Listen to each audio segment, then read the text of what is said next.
pelas leis de equivalência.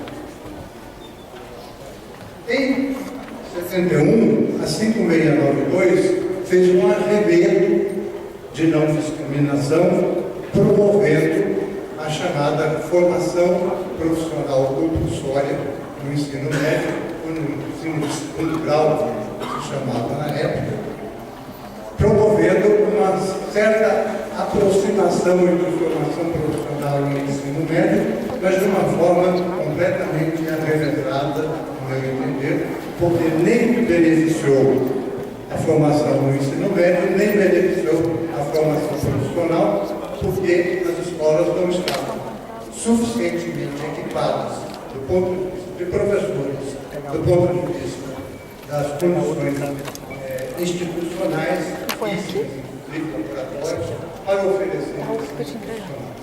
Então, tivemos uma formação de 71 a 82, mais ou menos, marcada por uma falsa aproximação de formação geral e formação específica.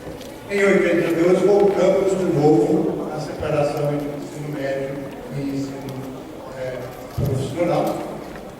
E esta separação, que de alguma forma reafirmava a discriminação, foi mantida de alguma forma durante os anos 90 e piorada com a separação completa entre ensino médio e educação profissional por meio do decreto 2208/97.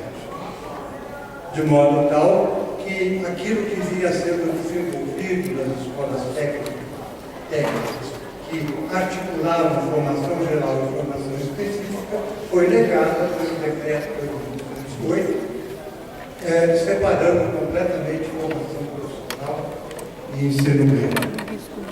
Neste sentido, o acesso das pessoas de classe popular ao ensino médio ensino médio de formação geral foi muitas vezes negado ou foi muitas vezes solapado por esta separação entre uma formação e outra. E foi reafirmado por essa mesma separação. Nos anos mais recentes, temos observado um crescimento na oferta de ensino médio e o crescimento na oportunidade de oferta de ensino médio aos setores populares, o que é algo muito positivo. Né? Mas, ao mesmo tempo, temos observado uma situação paradoxal, para a qual a professora Cássia Conhecer chamou a atenção, que é o fato de que o ensino médio está se configurando cada vez mais como um ensino de baixa qualidade, enquanto que a formação oferecida nas escolas técnicas, tipo IFE, Institutos Federais, tende a ser de melhor qualidade. Então, nós temos algo muito estranho, porque o ensino médio, que antes era de formação das classes dirigentes, se abre para a população de baixa renda, mas se abre com baixa qualidade também. Enquanto que as possibilidades de oferta de um ensino de melhor qualidade, como é o caso dos IFES, que contam com professores em tempo integral, com laboratórios, com uma série de facilidades, são perseguidas, são buscadas pelas classes médias que veem ali um ensino de boa qualidade. Ou seja, uma inversão. Mas que reitera de alguma forma a discriminação.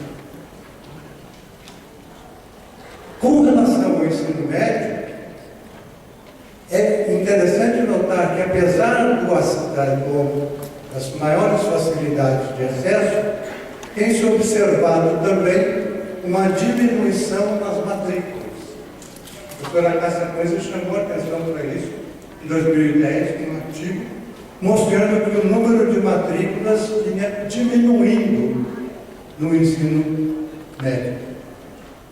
E, de tal forma, isso tem sido objeto de preocupação, que boa parte das discussões que têm sido feitas hoje a respeito do ensino médio dizem respeito a tentativas de retenção dos alunos, ou de retenção não, aumentar a permanência dos alunos no ensino médio. Ou seja, há elementos aqui que estão se configurando como relação entre baixa qualidade e, ao mesmo tempo, a necessidade dos alunos, dos jovens de 15 a 17 anos, de trabalhar.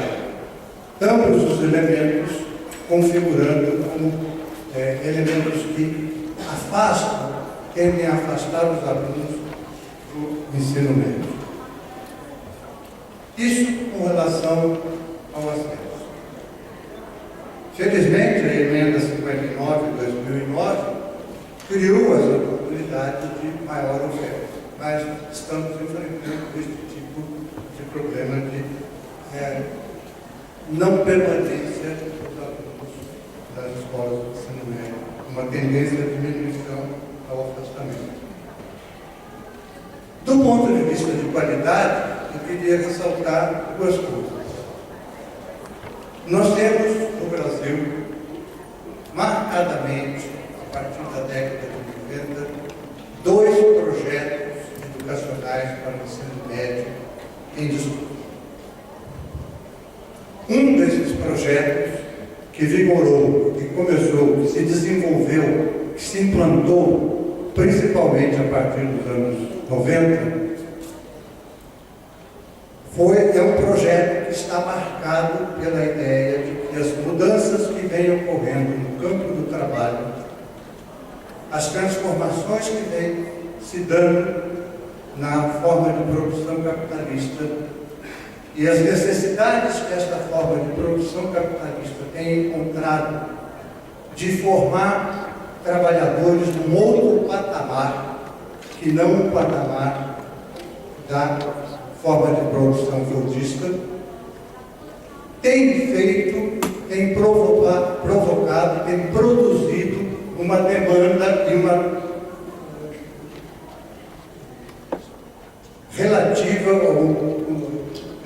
reiterativa demanda por formação de trabalhadores com um nível maior de qualidade educacional.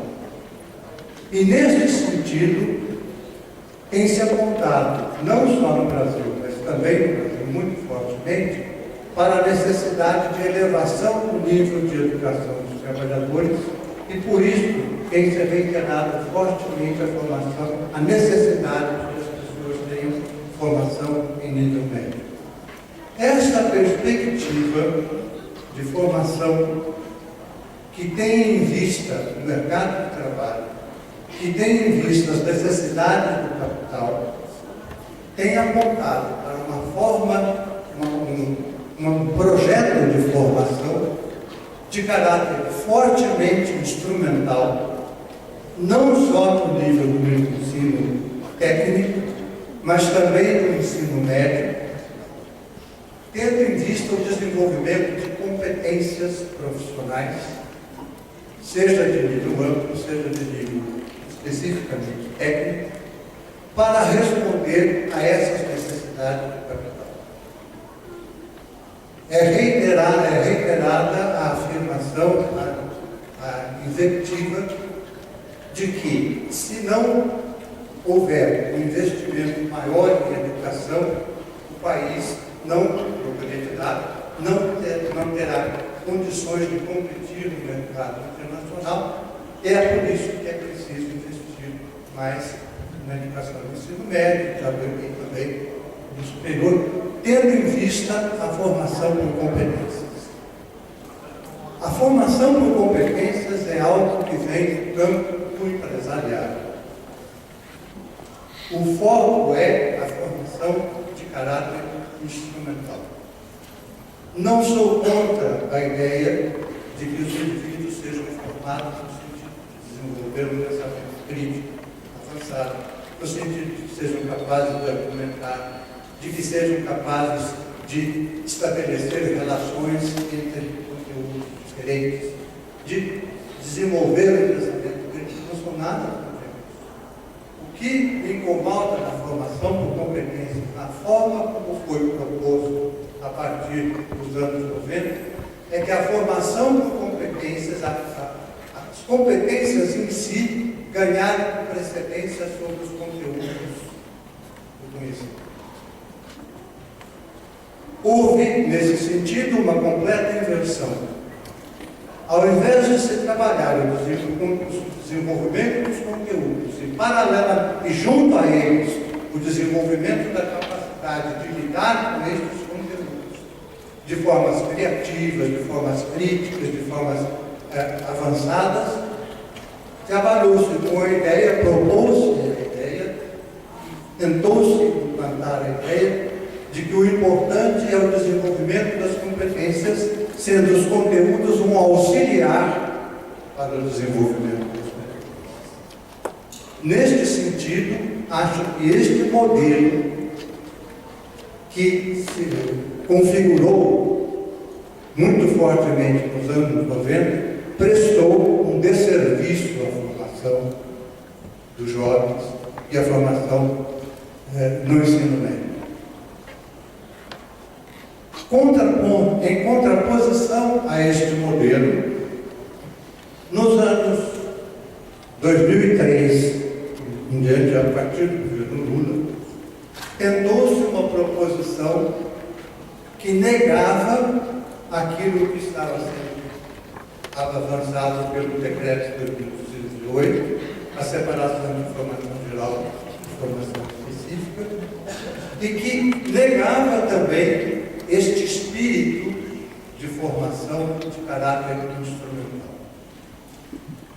Neste sentido, este outro projeto, que se contrapõe ao primeiro, trabalha com uma perspectiva que deriva, de um lado, de Marx e de outro lado, de Gramsci, no sentido da proposição de uma proposição de formação unitária, uma proposição de formação politécnica e unitária.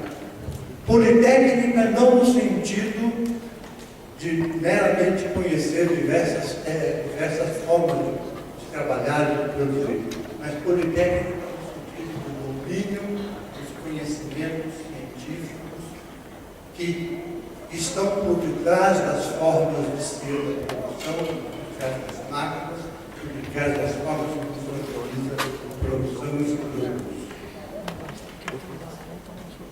Esta perspectiva aponta na direção da importância que tem o desenvolvimento científico e tecnológico como produção humana, como parte da forma de se organizar a sociedade, de como a sociedade se organiza para que os homens se produzam como homens e a sociedade se produza de uma forma mais avançada. Nesse sentido, Marx não era absolutamente contrário ao privilegiamento da ciência e da tecnologia. Ao contrário, o que Marx questionava é que a ciência e a tecnologia não poderiam ser simplesmente apropriadas pelos empresários. Elas deveriam ser apropriadas pelos trabalhadores, em seu benefício. Daí a sua proposta de uma educação que está assentada na formação geral, de um lado, na formação tecnológica, de outro, na educação física. Não vou me aprofundar nessa discussão ainda, questões que a gente deixa para o debate. Nesta mesma linha, vêm as proposições gramscianas. Só que as proposições gramscianas, para além de pensar a questão da tecnologia e da ciência, trabalham com uma outra dimensão, que é a dimensão da disputa hegemônica. Gramsci não é um educador, assim como Marx não é um educador. Gramsci está fundamentalmente preocupado com a discussão de como se estrutura estrutura da sociedade e como se pode produzir modificações nessa sociedade no sentido de torná-la mais ampla, melhor, mais humana. Nessa perspectiva, Gramsci enxerga a escola como um espaço de disputa política e como um espaço de formação no sentido de criar condições de formação de sujeitos que, ao mesmo tempo que têm que conviver com a sociedade presente, lançam um olhar para a sociedade futura. Ou seja, diferentemente da perspectiva anterior, que visa a formação dos sujeitos para responder, para se adaptar à sociedade presente e não questioná-la, esta proposição leva em conta que os indivíduos têm que se adaptar de alguma forma à sociedade presente, porque têm que sobreviver. Mas tem que se adaptar de um lado, mas questionar de outro, tendo em vista a superação de uma forma de organização social que, ao mesmo tempo que produz miséria, riqueza necessariamente produz miséria. Há, portanto, aqui a ideia de que a escola é um espaço de disputa política. A escola, naquilo que ela se propõe ser, e a escola é espaço de disputa política no seu ser de todo dia. Nessa perspectiva, o sentido de trabalho, o conceito de trabalho, não é um conceito que se iguala a emprego. O conceito de trabalho tem aqui uma dimensão ontológica. O trabalho é a forma pela qual nos constituímos como humanos. E o trabalho é a forma como nós podemos, como humanos, construir uma sociedade. Neste sentido, a apropriação do conhecimento historicamente produzido e o avanço do conhecimento já produzido para outros níveis de conhecimento mais avançado faz parte desta concepção de trabalho. E é esta concepção de trabalho que anima esta perspectiva de educação voltada para o ensino médio. Daí ser o trabalho nessa perspectiva princípio educativo. O trabalho é princípio educativo no sentido de que é preciso perceber, é preciso entender que nós somos o que somos pelo trabalho. E nós podemos fazer uma outra sociedade melhor pelo trabalho, superando formas de organização social e formas de organização da produção que hoje reduzem o trabalho a mero emprego. É neste sentido que faço parte de um grupo que tem trabalhado na perspectiva de tentar levar ao ensino médio este tipo de proposição. O que estamos encontrando no Brasil atual hoje? Apesar de estarmos com um governo petista e de estas proposições terem nascido num governo petista, nós temos hoje um espaço, algo que é disputa, mas ao mesmo tempo acomodação. E acomodação meio que escondida por detrás da palavra consenso. O que temos hoje é um governo que, ao mesmo tempo, como questionou o professor de manhã, ao mesmo tempo que aponta numa direção, aponta para outra que lhe é antagônica. Vou dar um exemplo. Participei há pouco tempo da produção de material para a formação de professores para o ensino médio, desenvolvido no âmbito do governo federal, tendo em vista este projeto educacional segundo que eu comentei agora. E ao mesmo tempo que isto, temos uma defesa Pronatec, que é a negação completa daquilo que está sendo proposto como uma formação unilateral e unitária. É absolutamente a negação. No mesmo governo, no mesmo momento, e ao mesmo tempo que faz isso, privilegia a iniciativa privada em detrimento da formação no ensino público. E no ensino público, corta a verba de educação em 7 bilhões, ao maior corte inicial nos ministérios, e diz que esta é a década da educação. Então, nós temos um espaço de disputa, projetos de disputa visando obter hegemonia e, ao mesmo tempo, uma forma de pensar a educação que nega e afirma 2 projetos anteriores. Então, nós estamos muito mal em termos de ensino médio. Obrigado. Desculpe.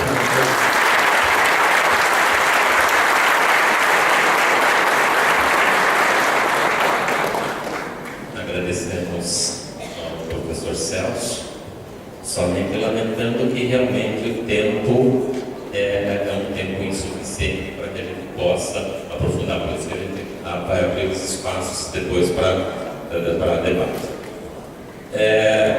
A professora Lúcia Helena Ciceron vai nos falar também no espaço curtinho de 20 minutos, né, sobre o ensino de física na educação básica, histórico, alcances e perspectivas. A professora Lúcia é licenciada em física pela USP, mestre em ensino de ciência em modalidade física e doutora em educação também pela mesma universidade.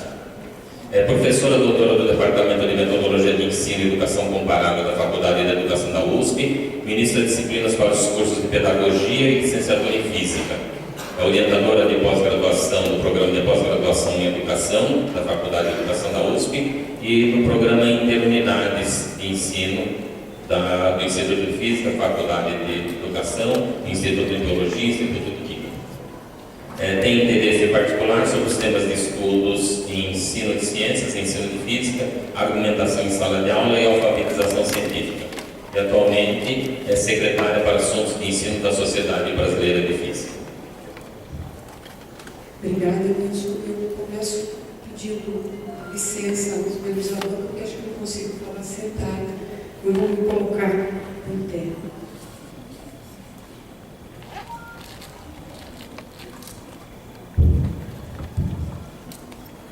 Você coloca aqui.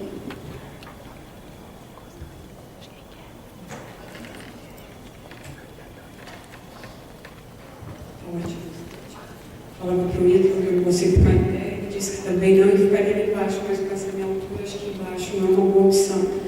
Então, vou pedir licença a vocês também, porque tem uma ordem de slides e em certos momentos eu vou olhar para eles para não fugir da minha sequência e seguir o tempo rigoroso que nós vamos estar aqui. Então, o tema, como o Nilson mencionou, ensino de física na educação básica, história, alcances e perspectivas. Eu decidi por fazer essa fala organizando em 2 pontos principais, currículo e didática. Vou falar inicialmente mais sobre essa questão curricular e o Celso já me adiantou alguns pontos que permitem que minha fala seja um pouco mais curta. Para falar do histórico, para falar do histórico curricular em relação à física, Eu volto a uma lei de diretriz básica que já foi citada aqui várias vezes no dia de hoje, né? A LDP 4024 de 1961, que traz para a gente, do ensino de ciências, uma novidade bastante interessante. Ela torna obrigatório o ensino das ciências nos anos ginasiais. Para quem é novo e não sabe, o ginasial seria o nosso correspondente ao Fundamental 2. Um outro ponto bastante interessante dessa lei, no que diz respeito, sobretudo à física, é que ela propõe um aumento substancial na carga horária semanal de física, né, e de ciências de maneira geral.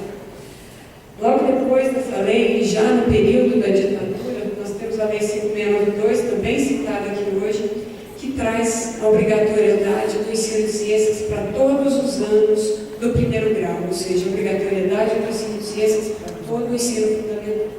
Em contrapartida, ela diminui substancialmente o número de horas dedicadas às disciplinas de física no que seria o curso no curso colegial. Como o Celso mencionou, as disciplinas científicas vão ter um caráter eminentemente profissionalizante nesse curso colegial, trazido exatamente por conta dessa lei. O que fica de questão, quando a gente faz esse breve histórico, e quando a gente pensa em como essas leis foram digeridas ou não pela sociedade, é o que elas estão pensando. É a formação profissional, é o desenvolvimento do espírito crítico. Na prática, ela traz ajustes para o currículo. E alguns ajustes que persistem até nos nossos dias. Se a gente correr mais um pouco, chegamos à nossa outra LDP, essa que está em vigência, 93/94 de 1996, e que coloca lá no seu artigo 1º que a educação escolar deverá vincular-se ao mundo do trabalho e à prática social. O que é interessante de verificar nos trechos dessa lei referida aqui é que não há destaque claramente explícito aos valores e aos objetivos pleiteados com essa educação nacional.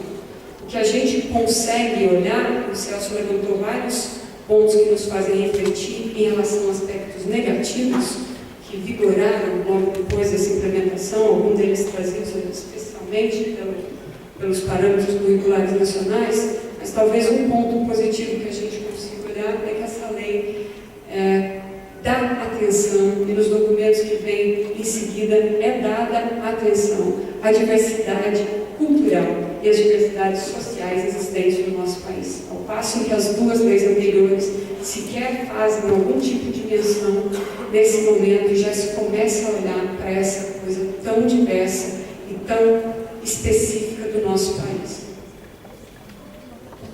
Mas o que há de física na educação básica? Agora eu estou olhando para essas leis de uma perspectiva mais geral. Mas e agora? E a física? Se a gente for para algum desses documentos, e também documentos oficiais, eu separei aqui alguns pequenos trechos das diretrizes curriculares nacionais gerais para a educação básica.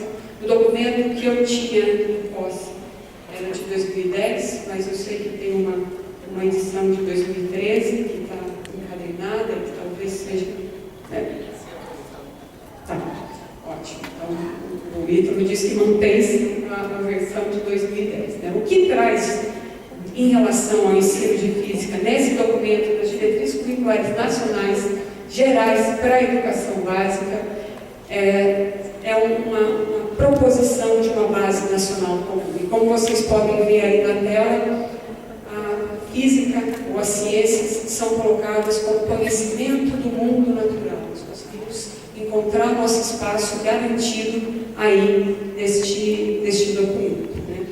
De maneira até mais específica, se a gente rolar nesse documento todo, como ele está vinculado às, que parece estranho, vou retornar um pouco, diretrizes curriculares nacionais gerais para a educação básica, mas o documento fala também da educação infantil, que não compõe a educação básica. E é interessante que nas recomendações para a educação infantil faz-se menção clara à importância do desenvolvimento da criatividade com os alunos. Na verdade, a manutenção da criatividade que as crianças da educação infantil têm.